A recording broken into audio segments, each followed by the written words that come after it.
चलो आप देखो आगे।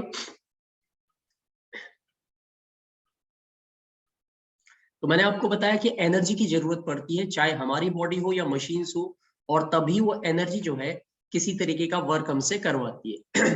Now look at the screen जिसमें लिखा गया है work is said to be done only when applied force causes displacement in body in its own direction. तो is said to be done, work को हम तभी कहते हैं कि हुआ है काम अगर जो फोर्स है वो अप्लाई हो, और फोर्स लगने के बाद ठीक है जिस बॉडी में हमने फोर्स लगाई है उसमें displacement, remember it, it's on direction. मतलब आपने जिस डायरेक्शन में फोर्स लगाई अगर ऑब्जेक्ट भी उसी डायरेक्शन में मूव करे तो हम कहेंगे कि वर्क डन आपका पॉजिटिव है। लेकिन फोर्स तो आपने आगे की तरफ लगाई लेकिन बॉडी आपकी पीछे की तरफ आ रही है, तो ऐसे में आपका वर्क डन क्या माना जाएगा, नेगेटिव। तो याद रखना वर्क डन जो है दो टाइप का, तीन कैटेगरी में डिवाइड होता है, no work done, positive work done और नेगेटिव वर्क डन। तो जिस डायरेक्शन में फोर्स लग रही है अगर ऑब्जेक्ट भी उसी डायरेक्शन में डिस्प्लेस होता है, मूव करता है, तो हम कहते हैं कि वर्क डन पॉजिटिव है। और अगर जिस डायरेक्शन में आपने फोर्स अप्लाई की है उसके अपोजिट डायरेक्शन में बॉडी का मूवमेंट होता है तो हम वर्क डन को नेगेटिव मानते हैं। लेकिन अगर आपने फोर्स अप्लाई की लेकिन बॉडी में कोई मूवमेंट नहीं हुआ, वो आप हिला भी नहीं पाए, तो आपका वर्क डन क्या है, जीरो। अब यहीं से अब आपको ये आइडिया लग सकता है कि सोच के देखिए कि अभी हम सब लोग यहाँ बैठ के पढ़ाई कर रहे हैं तो हम सिर्फ देख रहे हैं और सुन रहे हैं, हम कोई फोर्स नहीं लगा रहे कहीं पे, और जब कोई फोर्स लगी ही नहीं रही है तो डिस्प्लेसमेंट भी नहीं हो रहा है। इसलिए अगर देखा जाए तो जितना भी हम मेंटल वर्क वाला काम करते हो सारे का सारा फिजिक्स के टर्मिनोलॉजी में वो वर्क डन जीरो है, चाहे आप 10 घंटे पढ़ रहे हो या 20 घंटे पढ़ रहे हो, तो it doesn't matter, but actually you are not following the condition that is required for the work done जो फिजिक्स के अकॉर्डिंग है, तो हम कहते हैं कि हमारा वर्क डन वहां पे जीरो ही है।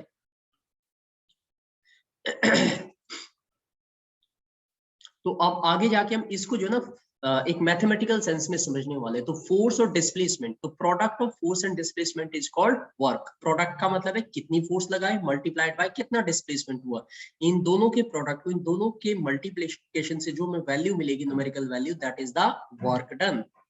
ठीक है, ये सारी बातें आपको ध्यान से समझनी है। तो देखिए अब वो कौन कौन सी बातें हैं जिस पे वर्क डिपेंड करता है कि वर्क हुआ है या नहीं हुआ है। So what are those particular factors, actually the first one I told you the force, जो हम फोर्स अप्लाई करेंगे, and the second one is the displacement, यानी कि वो कितना डिस्टेंस मूव करेगा ऑब्जेक्ट। तो ये दो चीजों पे है, अगर ये दोनों चीजें साइमल्टेनियसली हो रही है, ठीक है, तो हम ये कहेंगे कि यस वर्क डन भी होगा। ठीक है, कैसे होगा देखते हैं। ये देखो फोर्स क्या होती है, फोर्स आपने छोटी क्लासेस में भी पढ़ी है और इससे पहले जो चैप्टर हमने पढ़ा था उसमें भी फोर्स के लॉज वगैरह हमने पढ़े थे।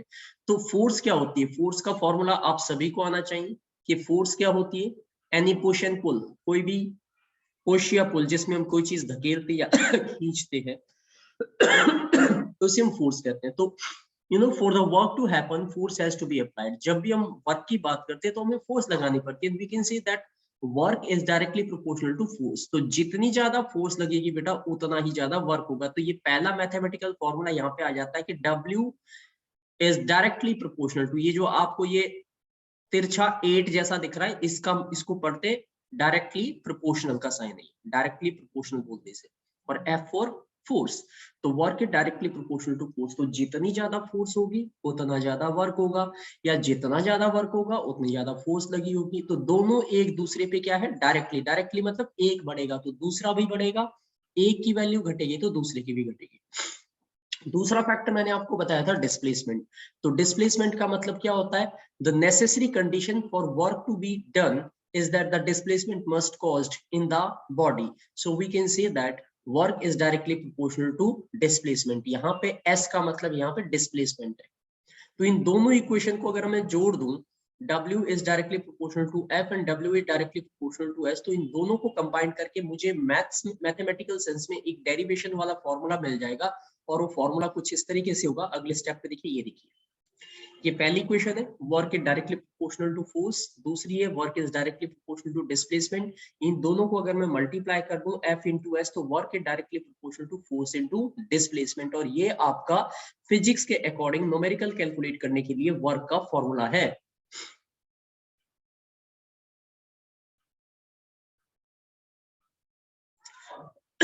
समझ गए? तो ये बात आपको सभी बच्चों को ध्यान रखनी है। अब मैथमेटिकली देखिए, ये डेरिवेशन हर बच्चे को लर्न करनी है, ये एग्जाम में 2 मार्क्स की आएगी, हर स्टूडेंट के लिए ये बहुत इंपॉर्टेंट है मैथमेटिकली। देखिए, work is directly proportional to force, that is W is directly, ये 8 जैसा जो है इसको डायरेक्टली बोलते हैं, फिर रिपीट कर रहा हूं ताकि अब भूलो ना। Work is directly proportional to force, work is directly proportional to displacement, और दोनों को जब आप प्रोडक्ट करते हो तो work is directly proportional to force into displacement. और यहाँ पे प्रोपोर्शनलिटी के साइन को बेटा हम एक कांस्टेंट में कन्वर्ट करते हैं जिसे हम k कहते हैं, और उस k की वैल्यू फिलहाल हम 1 लेके चलते हैं, तो वर्क का नेट फॉर्मूला हमारे पास हो जाता है work is equal to F into S, यानी कि W is equal to F into S, F for force, S in displacement. तो ये आपका मैथमेटिकल फॉर्मूला हो जाएगा। कितनी फोर्स लगी, फोर्स को हम न्यूटन में मेजर करेंगे, और कितना डिस्प्लेसमेंट हुआ उसको हम मीटर में मेजर करेंगे, उन दोनों के प्रोडक्ट को हम क्या कहेंगे, वर्क कहेंगे। So we can see that work is a product. यहां से आपको एक नया डेफिनेशन वर्क का फिजिक्स वाला मिल जाता है कि work is said to be product of force and displacement caused by force in its own direction. जिस डायरेक्शन में फोर्स लगती है उस डायरेक्शन में कितना डिस्प्लेसमेंट हुआ, उन दोनों को अगर हम प्रोडक्ट कर दे तो उसे हम कहते हैं वर्क। एंड वर्क एक स्केलर क्वांटिटी है। स्केलर क्वांटिटी क्या होती है ये मुझे बताने की जरूरत नहीं, बिकॉज मैं आपको ऑलरेडी स्केलर क्वांटिटी के बारे में और वेक्टर क्वांटिटी के बारे में चैप्टर 1 में बता चुका हूँ। ठीक है, आप ध्यान से देखिए, expression for work done against the gravity. अगर हम ग्रेविटी के अगेंस्ट, ग्रेविटी हमने रिसेंटली एक चैप्टर खत्म किया था ग्रेविटेशन का, उसमें ग्रेविटी जिसको स्मॉल g से डिनोट करते हो, जिसकी वैल्यू मैंने आपको 9.8 मीटर पर सेकंड स्क्वायर बताई थी, तो उस ग्रेविटी की हम बात कर रहे हैं। अगर हम उसके अगेंस्ट वर्क करते हैं तो आपका फॉर्मूला बनेगा work is equal to mgh, m mass of the body, g gravity of the earth, h जो है डिस्प्लेसमेंट होगा। ठीक है, तो ये mgh का फॉर्मूला आपका बनने वाला है, और इस mgh को आगे जाके हम क्या पढ़ेंगे, पोटेंशियल एनर्जी कहेंगे इसको। ठीक है, दो टाइप की एनर्जी होगी, काइनेटिक एनर्जी और पोटेंशियल एनर्जी।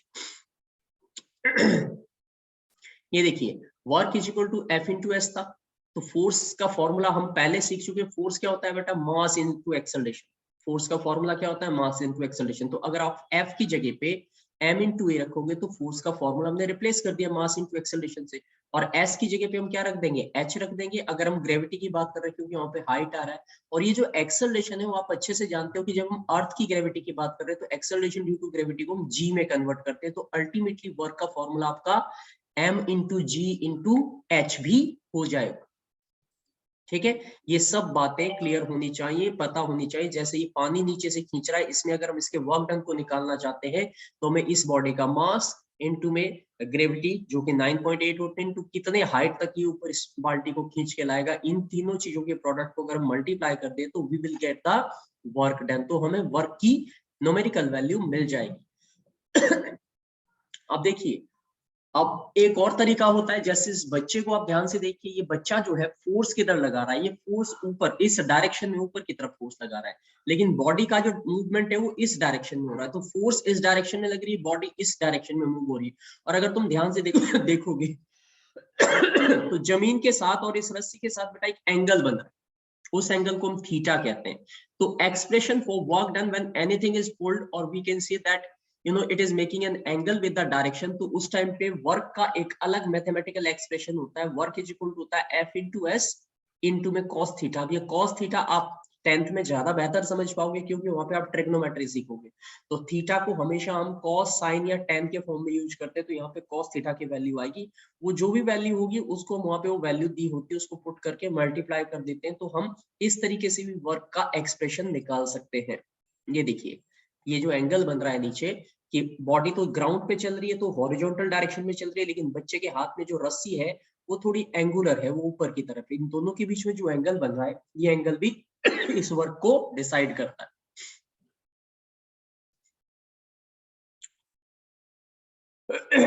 अब ये जो एंगल होता है बेटा, ये एंगल 0 डिग्री, 30 डिग्री, 60 डिग्री या 90 डिग्री कुछ भी हो सकता है, और आप उसकी वैल्यू यहाँ पे रख के फाइनली वर्क डन की वैल्यू निकाल सकते हो। अब अगली इंपॉर्टेंट बात देख लो, यूनिट ऑफ वर्क। कि वर्क को हमने ये तो समझ लिया कि वर्क क्या होता है, तो आपको इतना याद रखना है, work is the product of force and displacement. Mathematically इसका फॉर्मूला होता है W is equal to F into S. Okay, और वर्क 3 टाइप का मैंने आपको बताया। जीरो वर्क डन, जब कोई फोर्स ना लगे, कोई डिस्प्लेसमेंट ना हो, फोर्स लग रही है लेकिन डिस्प्लेसमेंट ना हो। दूसरा था पॉजिटिव वर्क डन, कब होता है, जिस डायरेक्शन में हमने फोर्स लगाई है बॉडी उसी डायरेक्शन में मूव करे तो उसको पॉजिटिव वर्क डन कहते हैं। नेगेटिव वर्क डन कब होता है, जिस डायरेक्शन में आप फोर्स अप्लाई कर रहे हो उसके अपोजिट डायरेक्शन में बॉडी जो है डिस्प्लेस हो रही है तो उसको नेगेटिव में भी काउंट किया जाता है। अब एसआई यूनिट के अकॉर्डिंग अगर देखें तो वर्क में हम असल में एनर्जी को ही तो कंज्यूम कर रहे हैं, इसीलिए वर्क की एसआई यूनिट जूल होती है। ध्यान से सुन लीजिए, वर्क की एसआई यूनिट जूल होती है।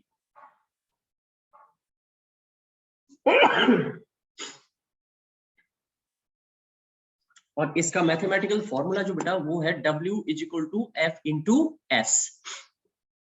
तो वर्क आपको पता है, मैंने बताया जूल में कैलकुलेट करते। तो अगर आपसे एग्जाम में क्वेश्चन पूछ लिया डिफाइन 1 जूल वर्क, तो आप क्या बोलोगे, आप बोलोगे 1 joule work is when 1 newton force is applied, ठीक है, and body move 1 metre distance, then it is called 1 joule work done. ध्यान से देखो, इसी फॉर्मूले से निकाला। 1 जूल वर्क क्या होता है, अगर फोर्स लगे 1 न्यूटन की, ठीक है, और इनटू में जो डिस्प्लेसमेंट हो वो 1 मीटर का हो, तो इसको हम 1 जूल वर्क को डिफाइन कर सकते हैं या कह सकते हैं। ओके, अब देखो बेटा आगे, ये देखिए एक्ट ऑन बॉडी कि if 1 newton force is acting on the body and body move 1 metre distance in the direction of force, then we can say that the work done is 1 joule. तो यहाँ पे definition ऊपर आपके पास है, work is said to be 1 joule when 1 Newton of force act on the body and it causes a displacement of 1 meter in the body in its own direction। कि जिस direction में फोर्स लग रही है उसी डायरेक्शन में अगर body 1 newton force लग रही है और 1 मीटर तक उस बॉडी का डिस्प्लेसमेंट होता है, तो मान के चलेंगे कि हमारा वर्क डन 1 जूल है। ठीक है, तो ये वर्क का बेटा फॉर्मूला है यहाँ पे W = F × S। और अगर यहाँ पे इसे आप चाहो तो जूल की डेफिनेशन के लिए ये है 1 जूल इक्वल होता है 1 Newton × 1 metre.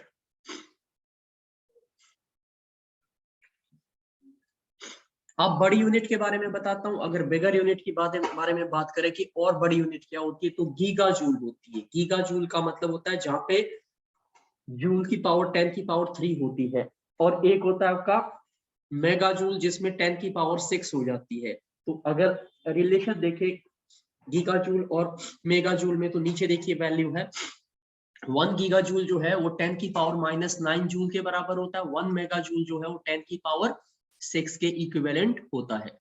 Types of work मैंने आपको ऑलरेडी समझा ही दिया है, बता दिया कि 3 टाइप के बेटा वर्क होते हैं। पॉजिटिव वर्क होता है, नेगेटिव वर्क होता है, जीरो वर्क होता है। ठीक है, पॉजिटिव वर्क कब होगा, जब आपकी फोर्स इस डायरेक्शन में लग रही है, आपकी बॉडी का डिस्प्लेसमेंट भी उसी डायरेक्शन में हो रहा है। नेगेटिव वर्क कब होगा, नेगेटिव वर्क तब होगा जब आप फोर्स तो सामने की तरफ लगा रहे हो लेकिन बॉडी आपकी तरफ पीछे की तरफ आ रही है। तो देखिए पॉजिटिव वर्क की डेफिनेशन यहाँ पे है कि when force applied causes displacement of body in its own direction, कि जिस डायरेक्शन में फोर्स लगाई है उसी डायरेक्शन में बॉडी जा रही है। जैसे इस छोटे से चाइल्ड को देखिए, ग्राउंड पे ये फुटबॉल को हिट कर रहा है, तो जिधर इसने फोर्स लगाई है ये फुटबॉल भी उसी डायरेक्शन में जा रही है। तो यहाँ पे हमारे पास जो है ये पॉजिटिव वर्क डन का एग्जाम्पल है। तो किकिंग ऑफ फुटबॉल या पुशिंग ऑफ डोर, दरवाजा आप अपनी तरफ खींचते हो तो वो आपकी तरफ जिधर आपने फोर्स लगाई उधर ही जाता है, अंदर की तरफ धकेलते हो तो वो अंदर की तरफ जाता है। तो वो आपके पास पॉजिटिव वर्क के एग्जाम्पल है। ठीक है, उसके बाद अब नेगेटिव वर्क क्या होता है कि when applied force causes displacement of body in it's opposite direction, यानी कि हमने फोर्स तो लगाई थी इधर, यहाँ पे ध्यान से देखते रहिए, इस नीचे डायग्राम को देखो, पुशिंग फोर्स जो रेड एरो है वो तो लग रही है राइट की तरफ, ठीक है, लेकिन जो फ्रिक्शन हो रहा है वो लेफ्ट की तरफ हो रहा है, नीचे फ्रिक्शन लेफ्ट की तरफ हो रहा है। तो यहाँ पे जो फ्रिक्शनल फोर्स है वो नेगेटिव एक्ट कर रही है। तो when applied force causes displacement of body in opposite direction, then it is said to be negative work. In case of friction ये आपको नॉर्मली देखने को मिलता है। और जब नेगेटिव वर्क होगा बेटा तो फोर्स का साइन क्या होगा, नेगेटिव होगा, साइन माइनस का आएगा वो उसके साथ, ये बात क्लियर रखिएगा।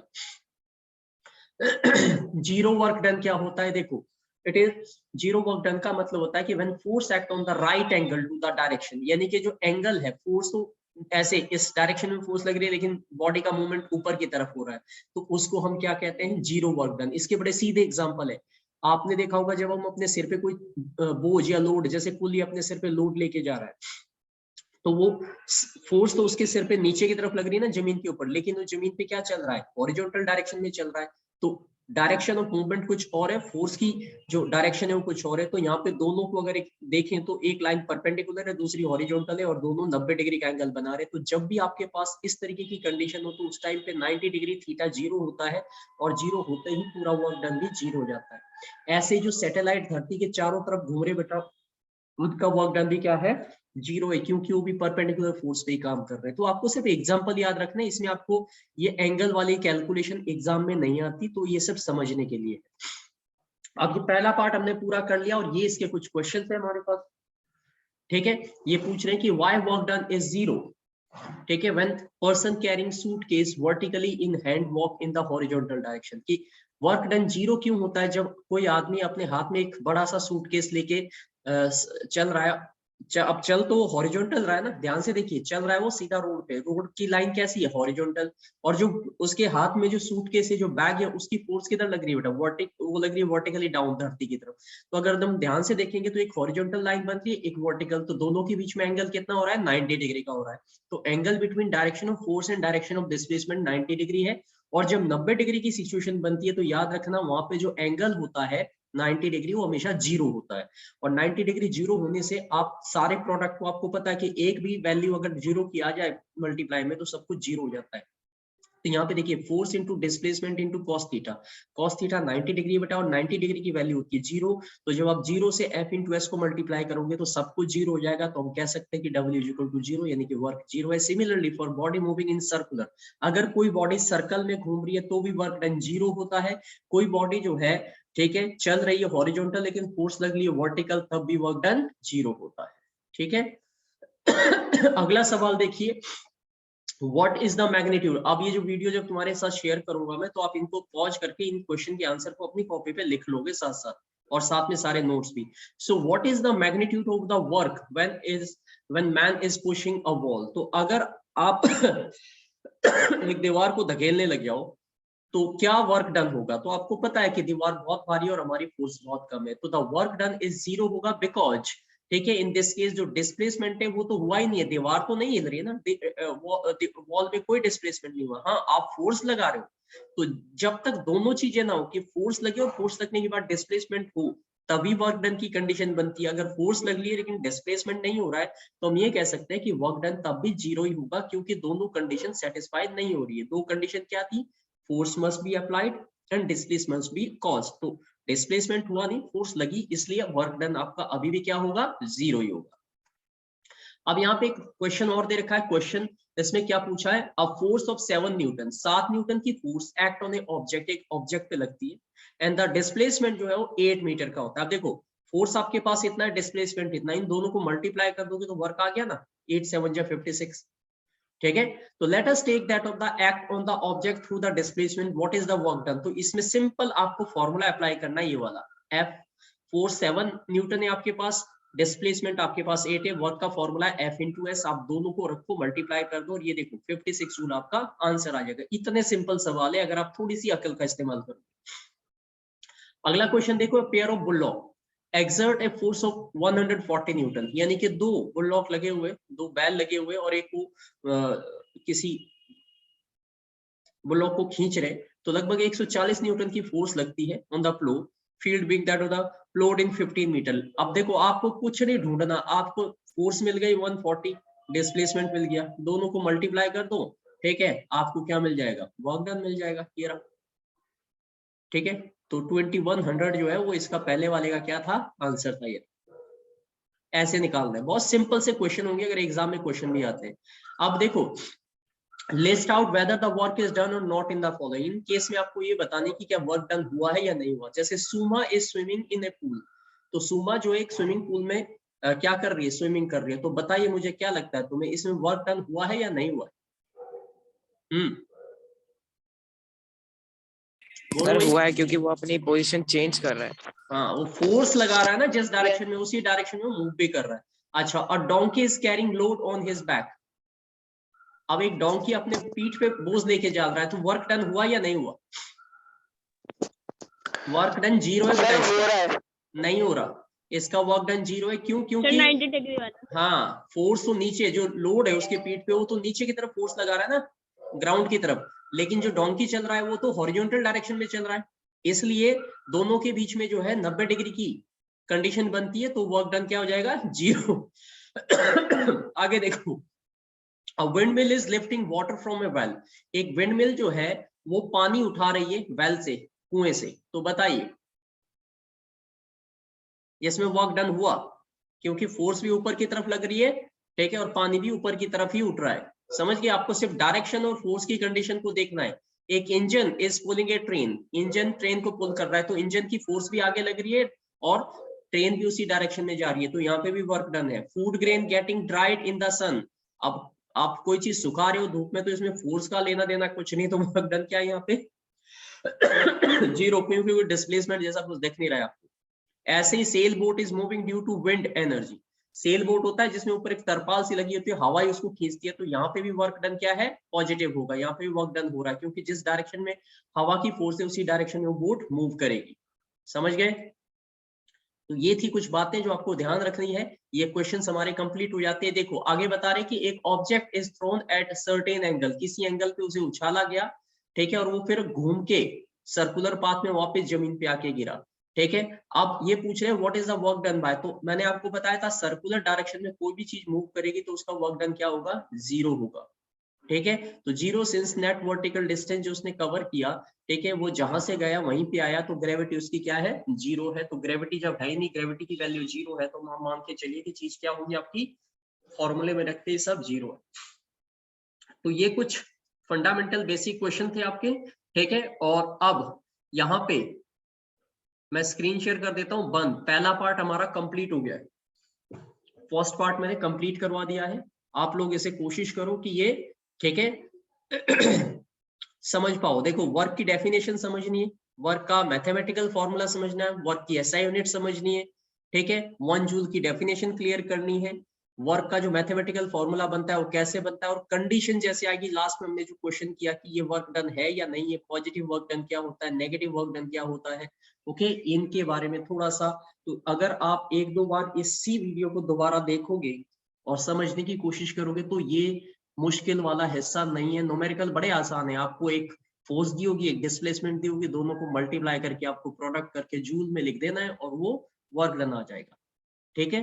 तो अब ये भी समझ लेना कि तुम जो कहते हो कि हम सारे दिन पढ़ते बड़ा काम करते हैं, तो तुम फिजिक्स के टर्म में तो 0 वर्क करते हो, कुछ नहीं करते हो, सब वेले इंसान, ठीक है।